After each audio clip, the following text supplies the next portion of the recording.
Assalamualaikum warahmatullahi wabarakatuh. Perkenalkan, kami dari kelompok 6 yang beranggotakan 6 orang. Yang pertama ada Kurniadi dengan NIM 19314141082. Lalu ada Desi Wulandari dengan NIM 193141084. Lalu ada Dewi Muryati dengan NIM 193141085. Lalu ada Adisa Ifat Konitah dengan NIM 193141086. Lalu ada Evi Setianingrum dengan NIM 193141095. Dan yang terakhir yaitu Rahayuning Zulaikah dengan NIM 193141100. Materi yang akan dibahas oleh kelompok kami yaitu mencakup 5 materi. Yang pertama ada satuan panjang, yang kedua ada satuan waktu, yang ketiga ada satuan berat, yang keempat ada satuan kuantitas, dan yang kelima yaitu satuan volume. Bismillahirrahmanirrahim. Saya Kurniadi, NIM 193141082. Di sini saya akan menjelaskan tentang materi satuan panjang. Nah, satuan panjang itu terbagi menjadi dua. Yang pertama, satuan panjang tidak baku dan satuan panjang baku. Satuan ukuran panjang tidak baku adalah satuan yang tidak standar. Maksudnya gini, satuan yang tidak terikat oleh perjanjian. Gitu ya. Contohnya apa? Contoh dari satuan panjang tidak baku itu depa, hasta, dan jengkal. Atau bisa juga dengan langkah kaki ya. Begitu. Yang kedua, satuan ukuran panjang baku adalah satuan yang sifatnya tetap karena sudah ditetapkan melalui perjanjian internasional. Misalnya kilometer, hektometer, dekameter, meter, desimeter, sentimeter, dan milimeter. Begitu. Adapun jenis-jenis satuan panjang ya. Yang pertama itu ada penggaris, meteran, meteran roll, kecil atau besar itu bisa dipakai untuk pembelajaran juga ya, benda-benda konkret. Nah, anak-anak itu suka dengan benda-benda yang nyata.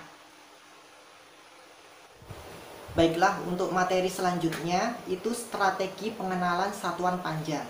Pastinya seorang guru itu punya strategi pembelajaran agar siswa antusias dalam belajar dan juga memberikan pengalaman yang luar biasa terhadap siswa.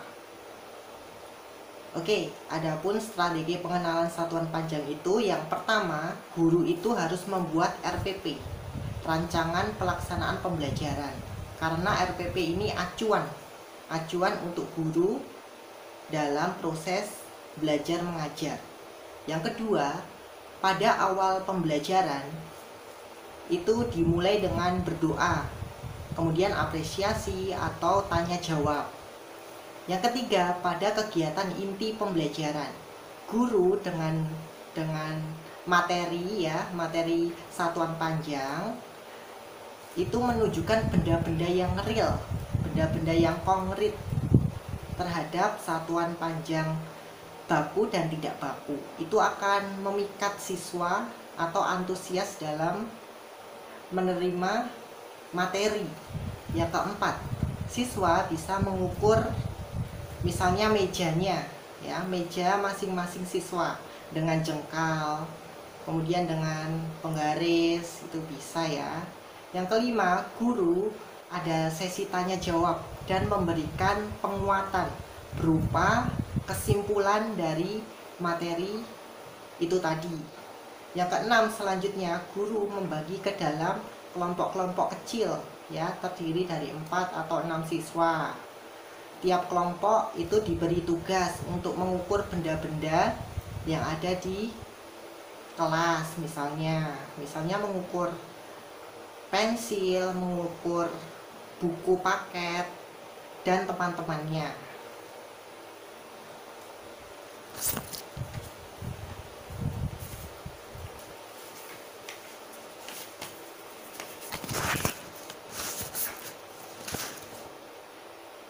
Nah, setelah setelah siswa itu mengukur benda-benda yang ada di kelas, itu tiap kelompok presentasi maju ke depan kelas dan ada sesi diskusi ya. Yang ke-8, guru memberikan soal evaluasi secara individu dan ditutup dengan doa penutup dan salam. Nah, dari langkah-langkah di atas menjelaskan strategi kontekstual, yaitu konsep belajar yang mendorong guru untuk menghubungkan antara materi yang diajarkan sesuai dunia nyata. Dalam kehidupan sehari-hari, kita pasti sering mendengar istilah detik, menit, jam, hari, minggu, bulan, tahun, dan sebagainya. Nah, istilah tersebut dinamakan dengan satuan waktu. Artinya, setiap istilah tersebut mewakili waktu-waktu tertentu.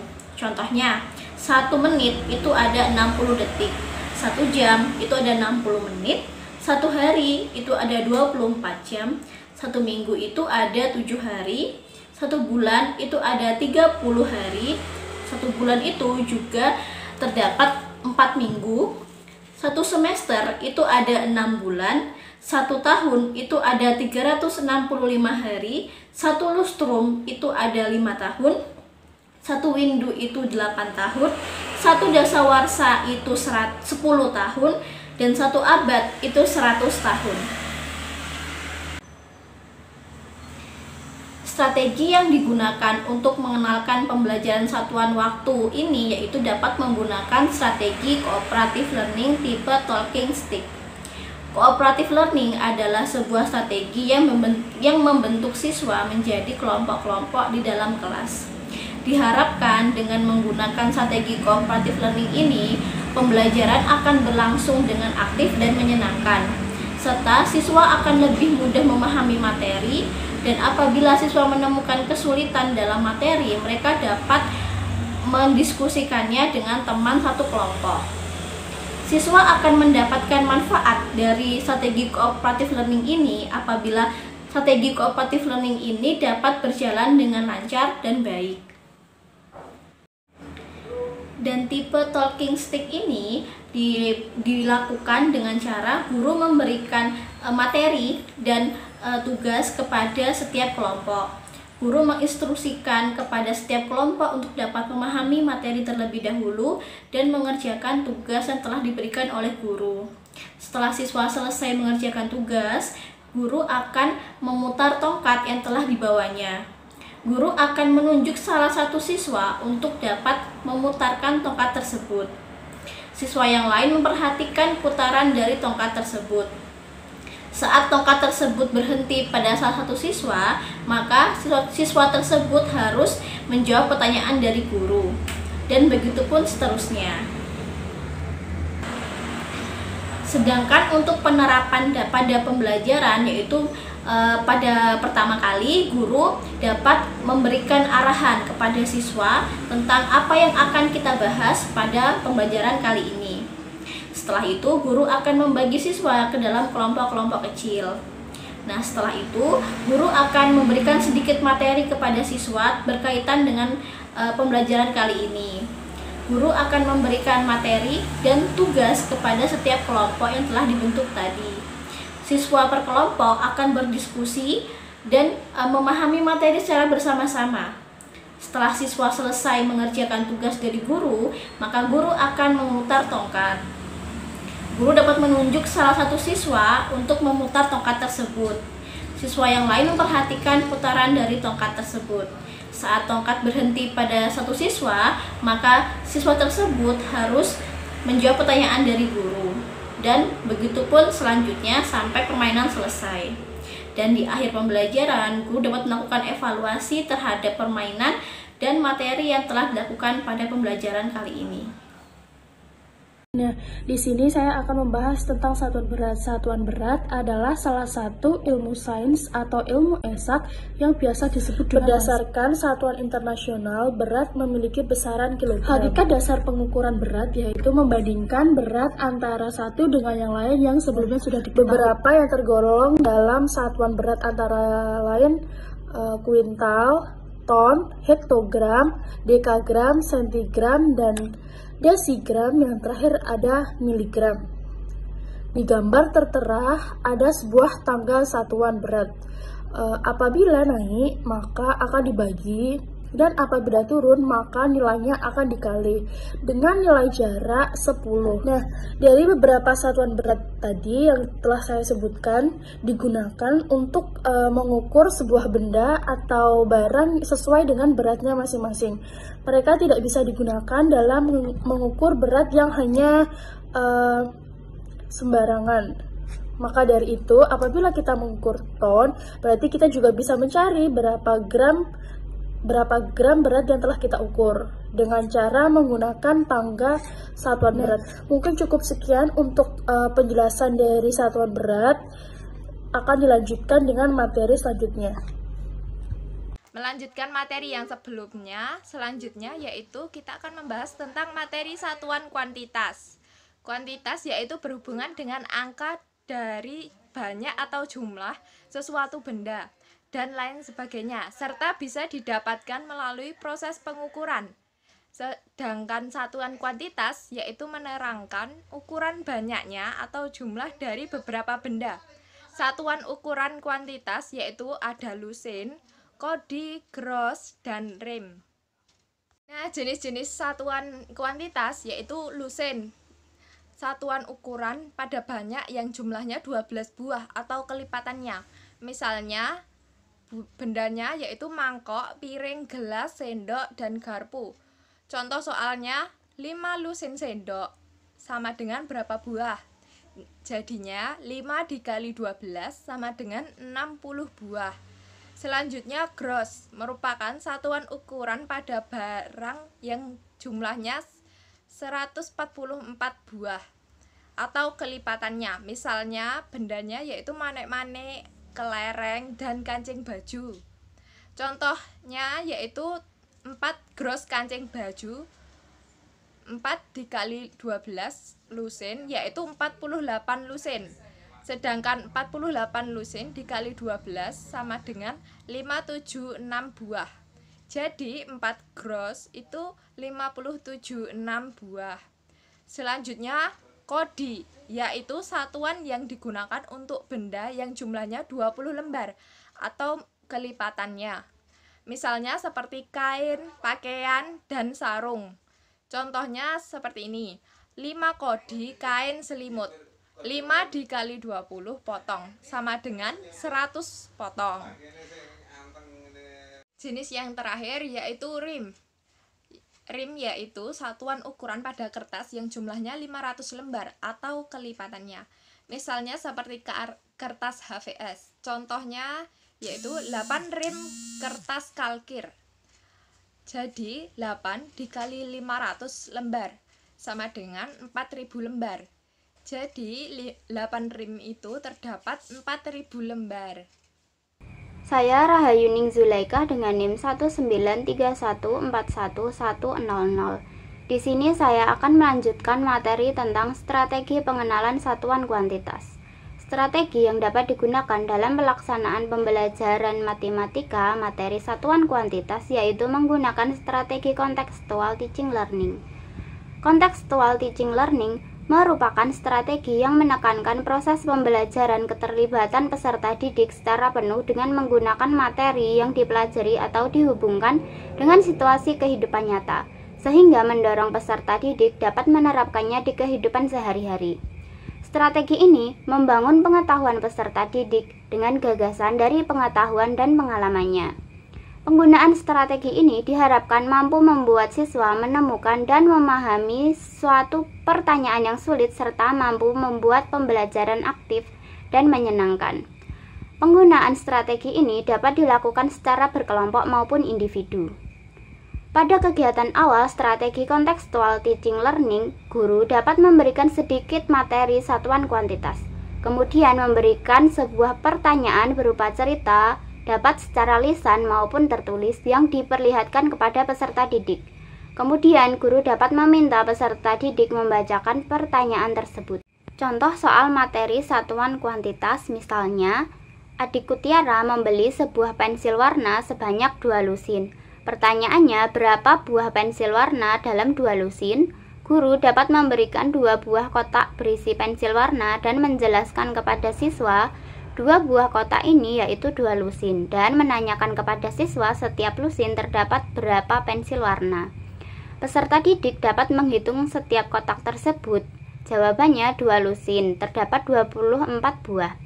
Pendidik menerangkan 1 lusin itu ada 12 buah. Jadi 2 lusin dikali 12 sama dengan 24. Pembelajaran satuan kuantitas menggunakan strategi kontekstual teaching learning ini menggunakan benda sungguhan dan menggunakan soal cerita di dalamnya yang dapat membuat peserta didik menjadi lebih aktif dalam berhitung. Setelah pembelajaran tadi, guru dapat melakukan evaluasi terkait materi dalam kegiatan pada pembelajaran hari ini. Perkenalkan, di sini saya Desi Wulandari, NIM 1931411084 dari Prodi PGMI kelas 6C. Di sini saya akan mempresentasikan terkait volume. Jadi di sini akan membahas terkait pengertian volume, jenis-jenis serta strategi pembelajaran volume itu sendiri. Baik, langsung saja. Untuk yang pertama adalah terkait pengertian dari volume. Jadi, volume atau yang juga dikatakan sebagai kapasitas merupakan suatu perhitungan seberapa banyak ruang yang ada di dalam suatu objek yang dapat ditempati. Nah, objek di sini yang dimaksud itu dapat berupa benda beraturan serta tidak beraturan. Untuk benda beraturan sendiri, contohnya adalah misal ada kubus, balok, silinder, bola, maupun limas. Untuk benda tidak beraturan sendiri, misalnya adalah benda-benda yang sering kita temui di lingkungan sekitar kita. Contohnya saja misal batu maupun kayu dan lain sebagainya. Nah, untuk rumus yang digunakan dalam menghitung volume ini, baik di fisika maupun matematika itu sebenarnya sama. Yang membedakan hanyalah jika pada matematika itu, volume digunakan untuk menghitung kapasitas ruang suatu objek. Nah, untuk di fisika sendiri, menghitungnya itu menghitung massa jenis. Nah, untuk satuan internasional atau SI, dalam satuan volume itu adalah kubik atau meter pangkat 3. Namun terdapat satuan volume lainnya yaitu liter. Nah, liter sendiri ini itu merupakan satuan volume yang biasa kita gunakan dalam kehidupan sehari-hari. Nah, liter ini pada dasarnya itu bukan termasuk dalam satuan volume dalam satuan SI atau sistem satuan internasional. Lanjut ke yang kedua terkait jenis-jenis dari volume.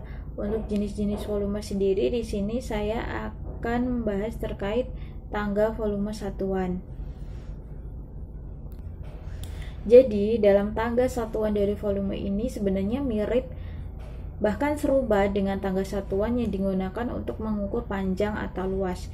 Namun yang membedakan di sini adalah adanya penambahan pangkat 3 atau yang sering kita sebut dengan kubik pada bagian akhir. Nah, selain itu, untuk satuan volume lainnya itu hanya perlu mengganti kata belakangnya menjadi satuan liter, atau untuk simbolnya itu diganti dari huruf M kecil menjadi L besar seperti itu. Nah, untuk tangga satuan sendiri di sini macam-macamnya, yaitu antara lain ada kilometer kubik, ada hektometer kubik, ada dekameter kubik, ada meter kubik, ada desimeter kubik, lalu ada sentimeter kubik, dan yang terakhir adalah milimeter kubik. Nah, untuk tangga satuan dalam liter sendiri itu juga dibedakan, yaitu ada kilometer, ada kiloliter, ada hektoliter, ada dekaliter, lalu ada liter, ada desiliter, ada sentiliter, dan yang terakhir adalah mililiter. Baik, kita lanjutkan ke materi terkait strategi pembelajaran volume. Di sini saya menggunakan cara penggunaan tangga konvensi satuan volume. Jadi karena kita memiliki tangga satuan liter untuk mempermudah dalam melakukan hitung konferensi satuan volume, maka cara penggunaan tangga konferensi ini sendiri juga terbilang mudah. Nah, caranya adalah sebagai berikut.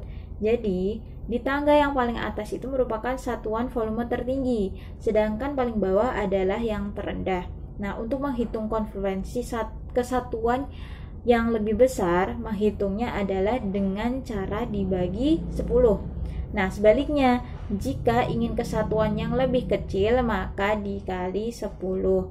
Namun, jika ingin menghitung 2 tingkat atau lebih konferensi dari tangga satuan, maka hanya perlu menambahkan 0 pada kelipatannya. Jadi pada tiap kelipatan itu ditambahin 0, kayak gitu. Nah, misalnya ingin menghitung dari, contohnya misalnya ingin menghitung dari liter ke sentiliter gitu ya, maka konferensinya itu dikali 100. Nah, semisal dari liter ke mililiter, maka dikali 1000. Begitupun seterusnya jika ingin menghitung ke atas. Nah, namun jika ke atas, hitungnya itu dengan cara dibagi kayak gitu. Ini saya akan memberikan beberapa contoh konferensi satuannya ya. Jadi di sini ada angka 8 meter. Nah, diubah ke desiliter. Jadi tinggal dikalikan, ditambahkan nolnya 1, 2, 3, 4 seperti itu. Jadi menjadi dari 8 meter kubik menjadi 80.000 desiliter. Nah, terus di sini juga ada 500 kiloliter. Dikonferensikan menjadi dekameter kubik menjadi 0,5 seperti itu karena dibagi. Nah, untuk yang selanjutnya di sini ada 60 desimeter kubik dirubah menjadi mililiter. Nah, di sini ditambahkan nolnya di 3 di belakang, jadi menjadi 60 mililiter. Seperti itu dan seterusnya sampai yang terakhir itu ada contohnya 1 desimeter kubik dikonversikan menjadi liter menjadi 1 liter. Jadi sama, desimeter kubik dengan liter itu sama seperti itu. Sekian presentasi dari kelompok kami. Apabila ada kesalahan kami mohon maaf. Wassalamualaikum warahmatullahi wabarakatuh.